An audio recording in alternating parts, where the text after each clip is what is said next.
એમને બોલાવો. જે બોલાવી નીચે બંગલાના આઉટ હાઉસમાં મારો હોવાથી કોણ આવે છે ને કોણ જાય છે કઈ ખબર જ નથી. હાજી મને કોણે બોલાવ્યો? મેં બોલાવ્યા છે. સ્મિતા ઈદના ગામડાના રહેનારી તું અહીંયા મુંબઈ શહેરમાં ક્યાંથી? તમારી સાથે લગ્ન થયા ત્યારથી. મારી સાથે જાગ્રત અવસ્થામાં બોલે છે કે નિંદ્રા અવસ્થામાં? અરે જાગ્રતમાં સૂર્યની સાક્ષીએ. એ વખતે સૂર્ય ઉપર રાહુની છાયા છાવી હશે અને વિચારોના તાંડવ હવે મારું મગજ ખરાબ કરી દીધું અને વધારે હવે તમારી સાથે ઊભું રહેવું ને એ મારા માટે જોખમ છે. મારા લગ્ન તમારી સાથે થયા નથી. હું તમને ઓળખતો નથી. નહીં મારા લગ્ન તમારી સાથે નથી ત્યાં હું તમને નથી ઓળખતો. પણ વધારે સમય અહીંયા ઊભું રહેવું એ મારી નોકરી માટે બહુ ખરાબ છે. મુહૂર્તની પસંદગી વખતે મને સમરનો ફોટો બતાવ્યો અને આજે એ સમર મને કહેતો ગયો કે મેં તમારી સાથે લગ્ન કર્યા નથી તો મારી સાથે લગ્ન કરનાર કોણ? હો ઈશ્વર, હું ક્યાંક દીવાની બની ગઈ. દીવાની તો હું બની જઈશ. હું એક અને મારા પ્રેમી બે. ઓ ભાભી, આ તમારો રૂમ નથી, આ તો મારો ડાન્સિંગ રૂમ છે. જો સામે ઓલા ફૂલના કુંડા બોલતા છે ને એ તમારો રૂમ છે. ચાલો, મારા ભાઈ તમારી વાટ જોતા હશે. અરે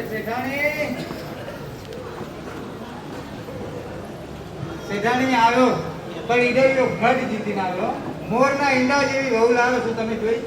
અરે ના, સો સોરી હો, હું સિનેમા જોવા ગઈ હતી, હમણાં જ આવી છું. અરે યાર, દીકરો પરણીને ઘરમાં આવે છે છતાંય તમારા સિનેમાના શોખ ઉપર ઇન્ટરવેલ પડતો જ નથી. જુઓ, મેં તમને કહ્યું છે કે તમે ઘડી અમારા શોખ ઉપર તાળાબંધી ના કરો. આ નહીં પોસાય. હા, અને તમે જ્યારે ઘરે આવો છો ને તો સવારથી સાંજ સુધીમાં ટેલિફોન, રાતે ઘરે આવો તો 11 વાગ્યા સુધી ટેલિફોન. આ કોઈ મારી લાઈફ છે? આ મારી જિંદગી છે? વેપાર ધંધો બધો પડતો મૂકી અને હું તમારી સાથે યંગમેન શો ભજવું. યસ. અરે શું યસ? શેઠાણી, પ્રેમ એ તો અહીંયાની મૂડી છે. જીભથી પ્રેમ બોલીએ ને એ તો ખાલી વાસનાના તડકા છે, એને પ્રેમ ન કહેવાય. ચલો મૂકો એ બધી મગજમારી, અહીં મારી સાથે બેસો. હા, બેસો. મારે તમારું જરા કામ છે. શું કામ છે? બોલો. અરે રાત, આ શું છે? આ ધાબળા પણ નાખે છે અહીંયા ઘરમાં. અરે યાર, કોણ છે આ બધી ભેગા? ભાઈએ કેવું કર્યું? શું કર્યું? હું ભાભીને લઈને ભાઈના રૂમમાં ગઈ. હા, તો ભાઈ બેઠો બેઠો કેમ રમતો હતો? મને જોઈને ગુસ્સો થઈ ગયો. આ બ્લેન્કેટ મને છૂટું માર્યું. હું બચી ગઈ, તમને વાંધો. ના પપ્પા, ગુસ્સે ના થાય. તમે પેલી ગીરમાંથી છોકરી લઈને આવ્યા છો ને એને પ્રીતિએ મારા રૂમમાં બેસે અને ઉપરથી એમ કીધું કે ભાભી તમારે બેસવાનું. કોઈ અજાણી છોકરીને મારા રૂમમાં બેસવાનું કહેવાય જ કેમ? આ અણઘડ વિદ્યાર્થીને બાપ તરીકે મારાથી ટ્યુશન તો ના જવાય. કાં તો સમજદાર માં આપે અથવા તો મામી આપે. આ મીઠા વગરનામાં થોડું મીઠું નાખો. અરે પપ્પા, આ તો તદ્દન બુદ્ધું છે, બુદ્ધું. કોઈ દિવસ લવની નોવેલ વાંચવી નથી, પિક્ચર જોવા નથી. કાં તો ભલો બગીચો, કાં તો ભલું રૂમ, કાં તો આખો દિવસ ઊંઘવું. હા, પણ આજે તે મારી ઊંઘ ઉપર ઇન્ટરવેલ પાડ્યું છે એટલે હું તારો ડાન્સિંગ રૂમમાં સૂઈશ. અહીંયા જ સુવા છે, બિલકુલ નહીં જવાય. અહીંયા જ સુઈ જાય. અરે મમ્મી, પપ્પા પપ્પા મમ્મી કશું જ નહીં કહે, બોલતી નહીં વચ્ચે. પણ શાંતિ તો રાખો તમે.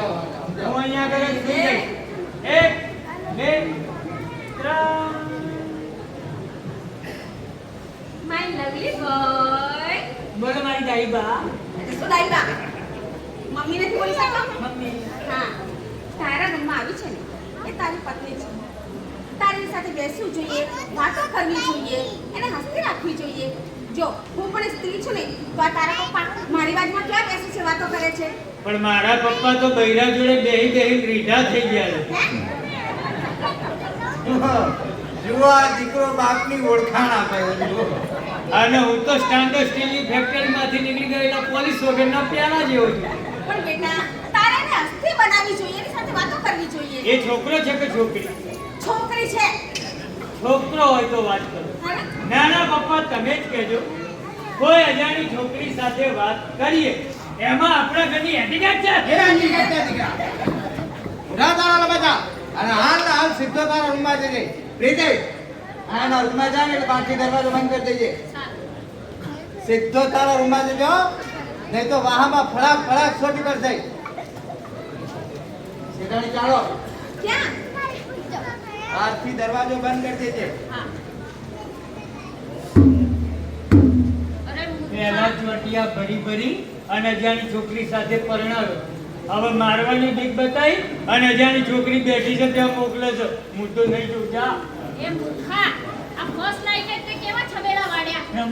આ લોકોને ખબર પડશે ને તો તારી પર હસશે. અરે બધા છે દુનિયાને ક્યાં ખબર છે કે પારકી છોકરી પાસે જતા મને કેટલું બધું કોમ્પિટિશન ઉપડે છે. ચાલ હવે તારા રૂમમાં જા. નહીં જઉં. જા. અરે તારા રૂમમાં જા. નહીં જઉં. જા. બોલાવ પપ્પાને. પપ્પા હા. તું બોલાય. હા. બોલાય. પપ્પા, પપ્પા.